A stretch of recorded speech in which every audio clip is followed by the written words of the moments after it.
Chicos y chicas, bienvenidos a nuestra semana número 29. Bienvenidos a la clase de Ciencias Sociales, tercero de secundaria. Yo soy la profesora Andrea Pomalegua y esta semana, como todas las semanas, tenemos nuevos retos, nuevas competencias y nuevas capacidades las cuales debemos desarrollar. Bueno, siempre reconociendo y recalcando nuestras normas del aula, las cuales son que debes buscar un espacio cómodo para observar y participar en la sesión de clase, desinfecta tus útiles escolares y también lavarse las manos antes de realizar tus actividades.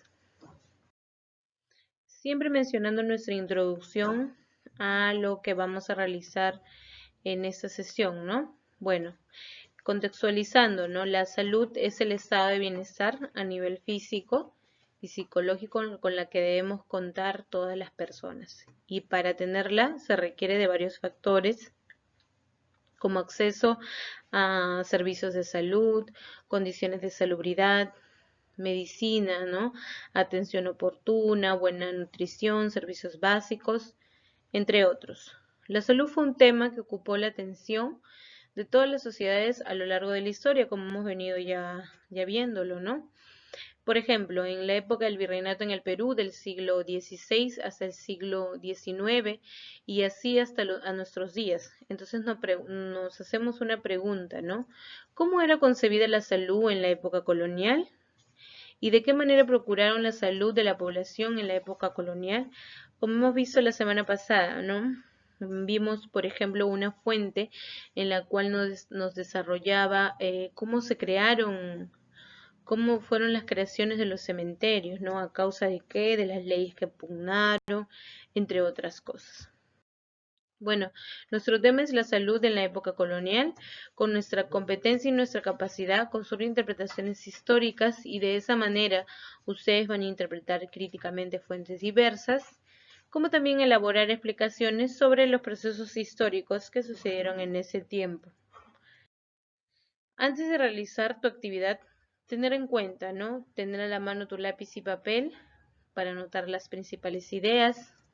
Utiliza los medios digitales de la manera correcta y también nuestra disposición para leer nuestras fuentes, las cuales han sido brindadas.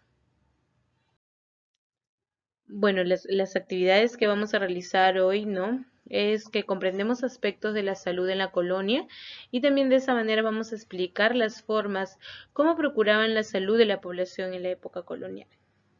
Bueno, las autoridades han dado múltiples medidas para procurar la salud de la población. También la población ha hecho uso de su libertad, conociendo medios para poder mantenerse saludable. Es natural que todos y todos queramos estar saludables y ante esa necesidad vamos a recurrir, ¿no? A lo que consideramos una adecuada salud. Por ejemplo, alimentarse bien, hacer deporte, compartir en comunidad, tener chequeos médicos, tomar vitamina, entre otros.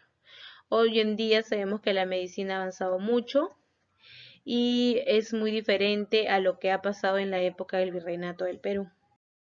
Bueno, lo que en sí vamos a realizar es analizar las diversas fuentes para comprender aspectos de la salud en la época colonial. Por eso nos vamos a cuestionar, ¿no? ¿Cómo era concebida la salud en la época colonial y de qué manera se procuraron la salud de la población en la época colonial? ¿Cómo solucionaron? ¿Qué aspectos hubo? Bueno, de esa manera tenemos nosotros acá siempre recordando, ¿no? Recuerda que durante la lectura, subraya y resalta las ideas importantes y realiza anotaciones. Tenemos nuestra fuente A.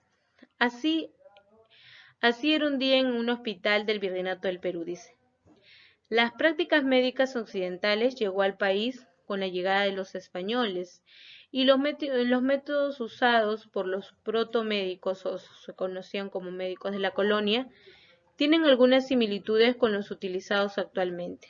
El Hospital de Santa Ana fue el primer hospital de Lima, fundado en 1549 durante el Virreinato del Perú. Ese fue el primero de 4 hospitales mayores creados por las autoridades debido al incremento de la población, pues Lima pasó a tener 14 vecinos en 1535 a más de 14.000 personas en solo 50 años. En esos centros de salud laboraban diversos profesionales de la salud. El más importante de ellos era el médico, quien debía tratar a enfermos de viruela, gripe, sarampión, garrotillo, fiebres recurrentes, tifo, sífilis, además de tuberculosis, malaria o paludismo y disenterias, ¿no? Uta, treponematosis, verruga, entre otros, que eran de ese tiempo, ¿no? Todos estos males elevaron la mortalidad entre la población indígena y principalmente, ¿no?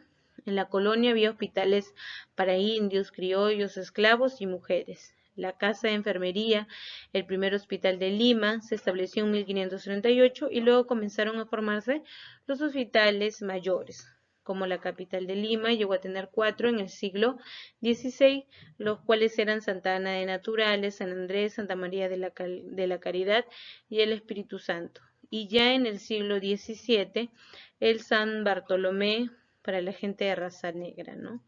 Y luego están los hospitales menores donde se atendía mayormente a personas con lepra, como San Lázaro, y mujeres con cáncer terminal, quienes eran atendidas en las camillas o buena muerte. Luego también tenemos nuestra fuente B, la cual es un fragmento del texto acerca de la historia de la medicina peruana sobre los hospitales en la época colonial, basada en el año 1951.